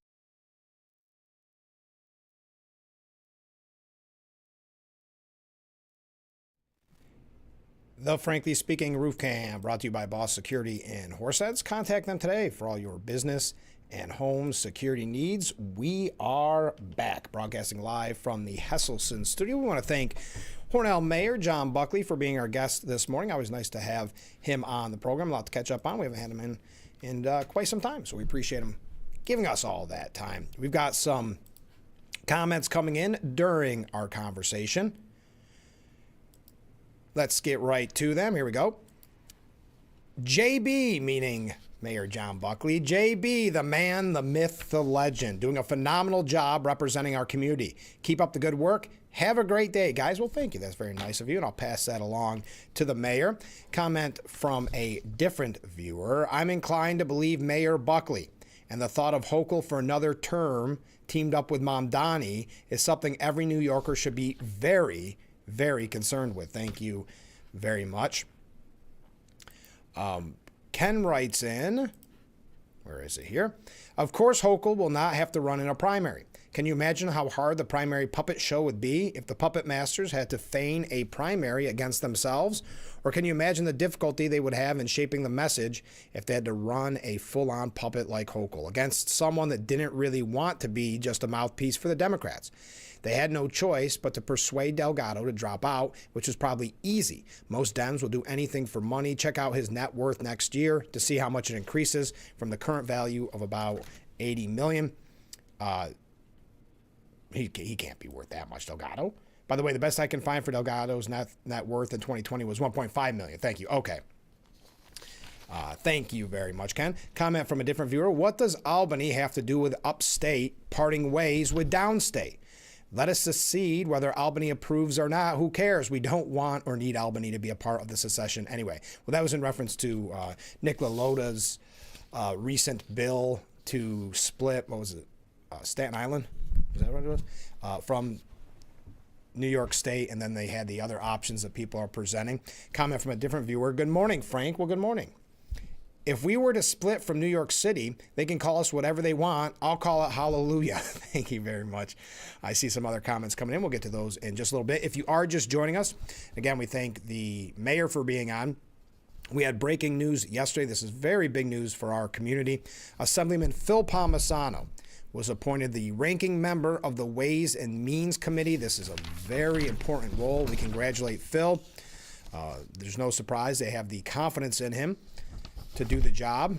We're just excited that he's in that position now. Speaking of New York State issues, Delgado, of course, dropping out of the Democrat Party, Democrat primary, like Ken suggested, so you can weigh in on those before we wrap up today's edition, which is going to move very quick. Now, we have a couple things here about Bruce Blakeman, and let's just say he's not getting positive coverage at this point. Coming from the New York Times, Bruce Blakeman, the Republican nominee against Hochul, has shown he can win in the suburbs, but political winds are blowing in his face. There's also some criticism that he is, and it's not him, but they had this conference, their committee, and today would be the last day where he will most likely get the nomination. That's the same as the budget hearings going on in Albany. So you figure the Republicans that are assembly members or state senators not able to attend one or the other. But that's kind of a minute criticism. But Republicans searching for a path out of the political wilderness in New York will place their hopes in Bruce Blakeman. In many ways, Blakeman is the party's ideal blue state standard bearer. He has moderate views on abortion and won re-election in Nassau County last November when other Republicans across the country suffered steep losses. But as the pomp plays out on stage at the party's 3-day convention, Republican leaders are quietly fretting the backlash. That backlash to Mr. Trump could undo the party's recent gains in New York and swamp Blakeman before the race really begins. Alphonse D'Amato saying right now we're in bad shape. If it doesn't turn around, we're in trouble. And that's in reference to voters' concerns about the economy, among other factors. Now, again, take this with a grain of salt. It is coming from the New York Times that would not want to see Blakeman succeed. Polls show that New York voters are bridling at Trump's aggressive deportation strategy and his handling of the economy. In 4 years after Republicans nearly defeated Governor Hochul, confrontations with Mr. Trump have helped push her to an early 25-point lead. You still have the lack of name recognition. A lot of this is ignoring what we're talking about with Blakeman. But the dynamic already helped persuade two nationally known Republican representatives, Elise Stefanik and Mike Lawler, to abandon plans to challenge Hochul, and has chilled big donors. Again, this is kind of a rewriting of history. Lawler dropped out because the president endorsed him for Congress, signaling that he did not want him to run for governor. Hochul dropped out also because most likely, or not Hochul, I said that yesterday too. Stefanik also dropped out, likely due to the fact of a lack of endorsement from the president. But again, suggesting that it's an uphill battle for Republicans, but it seems like to me for all the wrong reasons. We've got one other piece on this about Blakeman. We'll read your last minute comments and questions. So stay with us. We'll be right back with Frankly Speaking after this.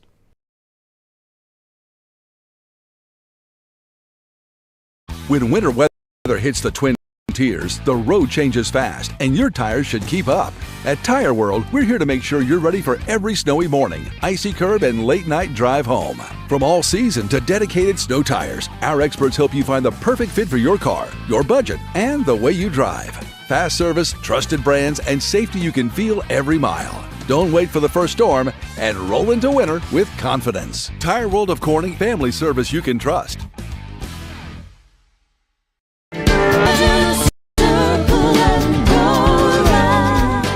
Youth Clubs provides professional and technical assistance to all our affiliate clubs all around the world.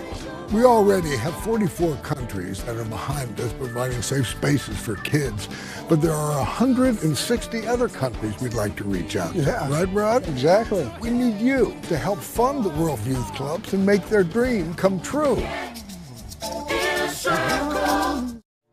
Did you know that children growing up with poor air quality have smaller lungs and higher rates of asthma than children that grow up with good air quality? And unfortunately, poor communities have poor air quality. IQ Air Foundation is working to change this. Today, the IQ Air Foundation provides filtration technology to schools with poor air quality through our Clean Air for Kids program. Our goal is to help over 50,000 school children every year breathe over 90% cleaner air indoors, helping to level the playing field, reduce barriers to learning, reduce sick days, and increase test scores. Mitigating poor air quality is key to environmental justice. Help Clean Air for Kids reach more children at IQAirFoundation.org.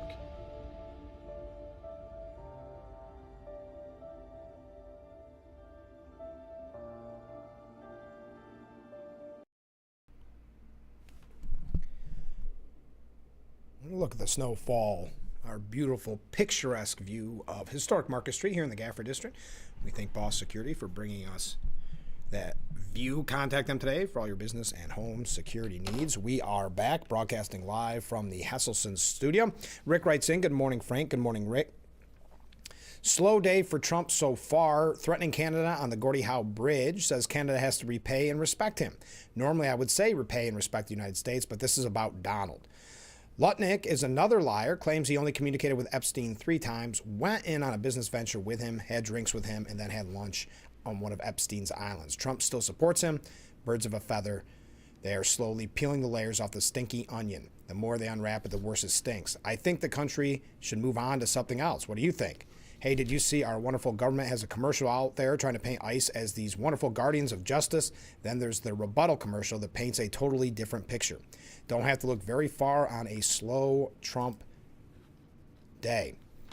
Oh, I see. And Ken writes in, sorry, I Googled Delgado's net worth, and originally they said current 80 million. After reading further, it currently is about 1.5 million. Thank you, Ken. I couldn't think of where Delgado would have got that kind of money. The Albany Times-Union, Chris Churchill, it doesn't surprise me that he's hypercritical of Bruce Blakeman. But he says that Blakeman's campaign for governor is floundering and that it isn't ready for prime time. That was evident before the weekend. It was reflected in his poorly considered answers about U.S. immigration and customs enforcement and the lack of enthusiasm for his candidacy among upstate Republicans. And there's a point to that with the upstate Republicans. It was revealed, too, by his struggles to raise the kind of money needed to defeat an incumbent like Governor Hochul.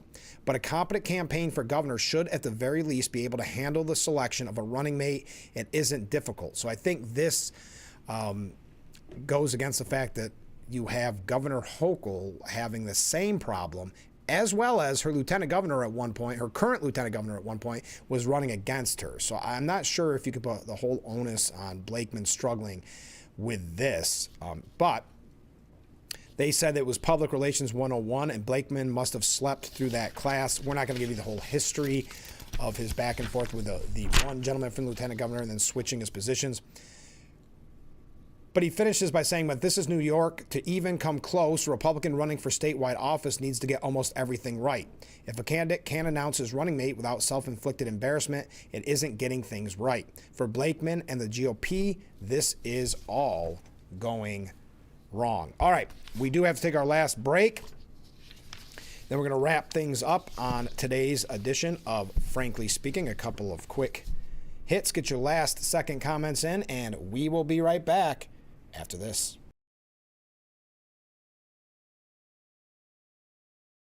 An accident can turn your life upside down in an instant. Pain, medical bills, time off work, it's overwhelming. And when you look to the insurance company for help, they don't see you. They don't see your family or what you've lost. To them, you're just a number, just dollars on a spreadsheet. Their job is to pay you as little as possible. At WYDC Injury Law, we see the person behind the claim. We fight for your recovery, your future, and your peace of mind. If you've been hurt in New York, call 607-500-HURT. 7 reasons to buy certified pre-owned vehicles at Chilson Wilcox Chrysler Dodge Jeep Ram. 7-year or 100,000-mile powertrain limited warranty. 3 months or 3,000 miles of maximum care coverage. Carfax Vehicle History Report. Car rental allowance. 24-hour roadside assistance. 125-point vehicle inspection. 3-month Sirius XM radio. Chilson Wilcox, selling cars a different way, the right way. Happy Wednesday, everyone. And thanks for checking in. We're looking at some additional snow showers through the day. Windy conditions out of the northwest helping to drive in some of that cooler air. Temperatures will be at or just slightly below average in the low to mid 30s. A few communities, though, will be stuck into the upper 20s. Again, today and tomorrow, still can't rule out some very minor accumulations. Breaks of sunshine heading into our Friday at 34 and a warm up on Valentine's Day to 37. How about that?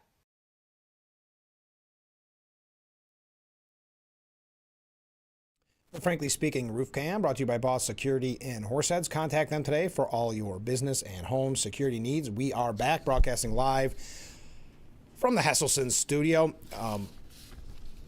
So the sheriff that is running for New York Lieutenant Governor, Todd Hood, says he's ready for the statewide race. He said, in law enforcement, it's kind of a lot like politics. If you don't have the support of the people, then you have nothing. Hood was elected to Madison County Sheriff back in 2018 after a lifelong career in law enforcement. Just like politics, it's exactly the same thing. If they trust you, they confide in you, they're going to work with you and for you, and you're going to be successful. I'm really looking forward to this. Blakeman said Hood, the only upstate elected official to appear on the statewide GOP ticket, will help drive his agenda of trying to boost economic growth across the state. Blakeman saying, I've got an economic plan to make people prosperous by putting more money in their pocket. She's offering a free bus ride and a free child care. Free child care for what? For people who don't have jobs, Blakeman said. I mean, it's just ridiculous. I'm getting some last second waves in. Now, there's an interesting piece at the New York Post about Hochul's selfish anti-ICE grandstanding. It's a kind of another signal to the far left that she's in support of them. Word out of Albany is that Governor Kathy Hochul is still pondering whether to push the legislation to pass her anti-ICE proposals right away or hold off to have them become law as part of the state budget months down the line.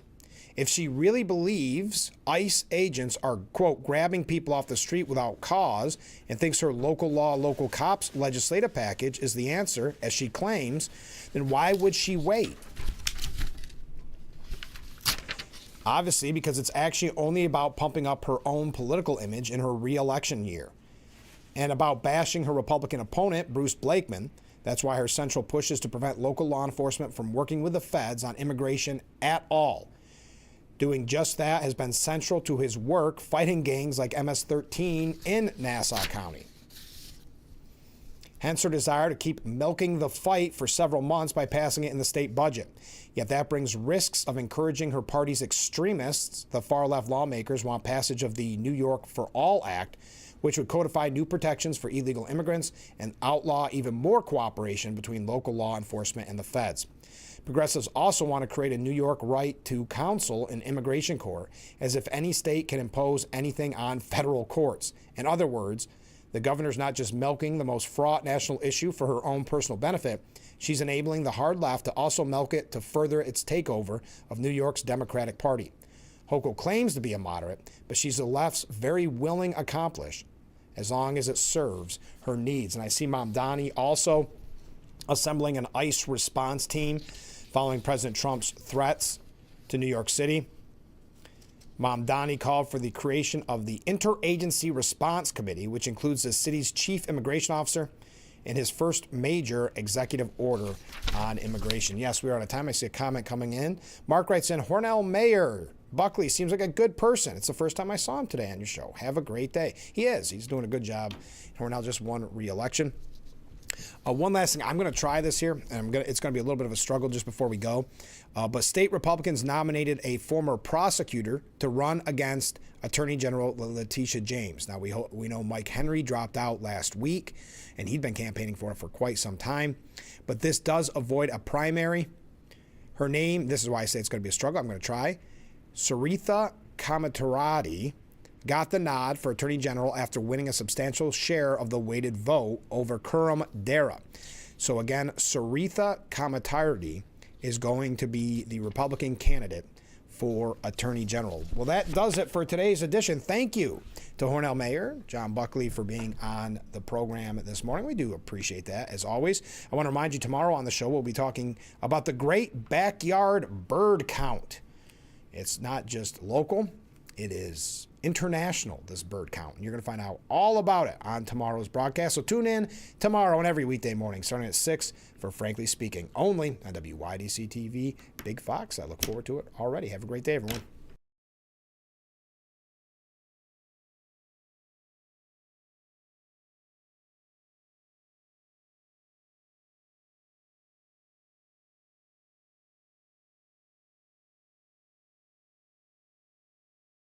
More cars, lower prices.